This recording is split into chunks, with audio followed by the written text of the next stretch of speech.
તો ગાંધીનગરમાં ધોધમાર વરસાદ. ગાંધીનગરમાં વરસાદની ધમાકેદાર બેટિંગ. શહેરમાં સતત ધોધમાર વરસાદ યથાવત છે. અનેક વિસ્તારોમાં વરસાદી પાણી ભરાતા જનજીવન પ્રભાવિત બન્યું છે. ભારે વરસાદથી શહેરના રસ્તા ઉપર ખાડા પડ્યા. રાંદેસણ વિસ્તારમાં અનેક સ્થળોએ પાણી ભરાયા છે. ગાંધીનગરમાં રાંદેસણ માર્ગ પર પાણી ભરાવાના કારણે બંધ કરાયો છે. માર્ગ બંધ થતા અનેક વાહનો વચ્ચે જ ફસાયા છે. વાહન ચાલકોને ભારે હાલાકીનો સામનો કરવો પડી રહ્યો છે. તંત્ર દ્વારા સ્થિતિ પર નજર રખાઈ રહી છે. પાણીના નિકાલની કામગીરી શરૂ કરાઈ છે. તો અનેક વિસ્તારોમાં હાલ ઠેર ઠેર પાણી ભરાયા. ગાંધીનગરમાં ધોધમાર વરસાદે ધમાકેદાર બેટિંગ શરૂ કરી છે. વાહન ચાલકો આ પરિસ્થિતિ વચ્ચે ફસાયા હોય તે પ્રકારની પરિસ્થિતિ સર્જાઈ છે. માર્ગ બંધ થતા અનેક વાહનો ફસાયા છે. તો આજ મુદ્દે વધુ માહિતી સાથે અમારા સંવાદદાતા શ્લોક ચૌહાણ ફોન લાઈન પર જોડાઈ ગયા છે. જી શ્લોક, ગાંધીનગરમાં વરસાદને લઈ ભારે પરિસ્થિતિ થઈ રહી છે, તો શું વધુ વિગત? જી મોનિકા, ચોક્કસથી વાત કરીએ તો ગાંધીનગરમાં ચોમાસાની સિઝન દર વર્ષના અલગ પેટર્ન દર્શાવે છે. આ વખતે જે સ્ટેટ ઇમરજન્સી ઓપરેશન સેન્ટર અને હવામાન વિભાગે પાછલા 2 વર્ષના ડેટા ઉપર નજર કરે તો 2024 અને 2025 દરમિયાન જિલ્લાના સિઝનમાં સરેરાશ 100% તો વરસાદ નોંધાયો હતો.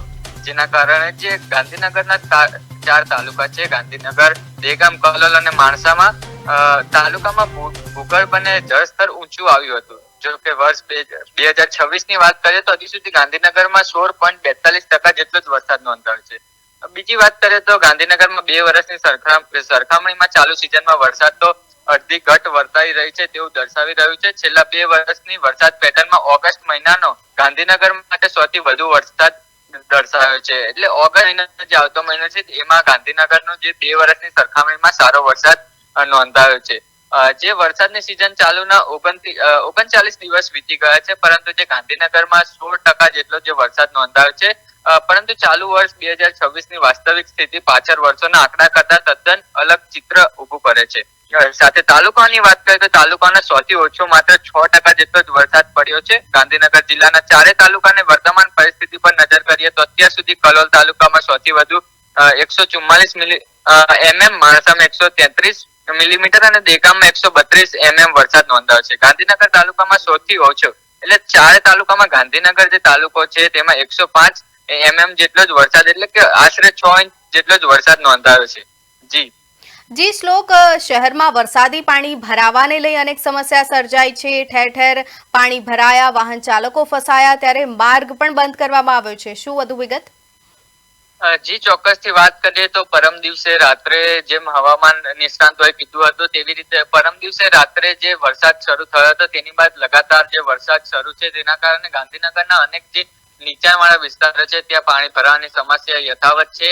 જે આપણે રાંદેસણ, સરગાસણ, કુડાસણના અનેક માર્ગો છે જે સ્થાનિક લોકો રહે છે અને નોકરી ધંધા જતા હોય છે તે ફસાઈ ગયા છે. તેમની ગાડીઓ રાત્રે તણાઈ ગઈ છે અને જે ખાડા પડવાની જે સ્થિતિ હતી તેના કારણે અનેક જે રસ્તાઓ બંધ થઈ ગયા હતા અને વાહન ચાલકોની જે ગાડીઓ હતી તે અંદર ખાડામાં જતી રહી હતી. અને સાથે જે 1 થી 30 સેક્ટરોની વાત કરીએ તો બધા સેક્ટરોમાં 1 થી 2 ખાડાઓ નોંધાય છે. અને સેક્ટર 27માં જે દિવાલની વાત કરીએ તો દિવાલ જે ગઈ રાત્રે 1 વાગે જે કોર્પોરેટર અને ત્યાંના લોકો દ્વારા તોડવામાં આવી હતી. તેના કારણે જે રોડ જે દિવાલ હતી તેના કારણે પાણી ભરાતું હતું. ખૂબ પાણી ભરાવાના કારણે તે દિવાલ તોડવામાં આવી અને પાણીનું નિરાકરણ કરવામાં આવ્યું. અને જે સાથે જે છેલ્લા 24 કલાકમાં કોઈ એવો ધોધમાર વરસાદ તો વરસ્યો નથી તેવું કહી શકીએ, કારણ કે જે 24 કલાકમાં કોઈ સાર્વત્રિક ધોધમાર વરસાદ શહેરમાં વરસ્યો નથી, ખાલી ઝાપટા પડે છે.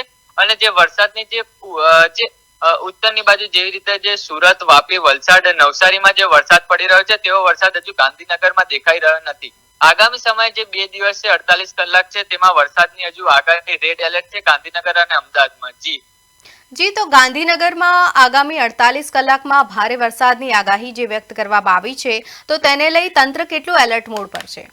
જી, તંત્રની વાત કરીએ તો જેમ મેં શરૂઆતમાં કીધું, જે ગાંધીનગરની હવામાન વિભાગ છે અને સ્ટેટ ઇમરજન્સી ઓપરેશન સેન્ટર છે તે હાલ ગાંધીનગરમાં કોઈ માણસ ફસાયો હોય તો જે ફોન કરો તો તરત બચાવ આવી રહ્યા છે. અને 2 થી 3 કિલોમીટરની અંતરે 4 થી 5 ટીમો છે તે ઉભી જ રહી છે કોઈ ફસાઈ ગયો તેને બચાવવા માટે. અને સાથે સાથે જે ગાંધીનગર જિલ્લાના જે 4 તાલુકા છે, માણસા, કલોલ, દેગામ અને જે ગાંધીનગર, ત્યાં બી જે SDRF ની ટીમો છે તે જે લોકોને બચાવની કામગીરી શરૂ જ છે. હજુ એટલો ખૂબ વરસાદ પડ્યો નથી, તેના કારણે જે ટીમો છે તે એટલી બધી હજુ મૂકવામાં આવી નથી, કારણ કે જે SDRF ની ટીમ હતી તે જે સુરત, નવસારી, વલસાડ, વાપી તે બાજુ મોકલવામાં આવી છે. જી, એટલે તંત્ર હાલ સંપૂર્ણપણે એલર્ટ મોડ પર જોવા મળી રહ્યું છે. તંત્ર ખૂબ એલર્ટ મોડમાં જોવા મળી રહ્યું છે. જી બિલકુલ, તમામ માહિતી બદલ આભાર આપનો. શ્લોક. તો મહત્વપૂર્ણ સમાચાર કે ગાંધીનગર શહેર સહિત સમગ્ર ગુજરાતમાં ભારે વરસાદ છે, જેને લઈ તંત્ર હાલ એલર્ટ મોડ પર જોવા મળી રહ્યું છે. ભારે વરસાદથી શહેરના અનેક રસ્તાઓ પર ખાડા પડ્યા, વરસાદી પાણી ભરાયા, જેને લઈ વાહન ચાલકો મુશ્કેલીમાં મુકાયા હોય તે પ્રકારના દ્રશ્યો સામે આવ્યા.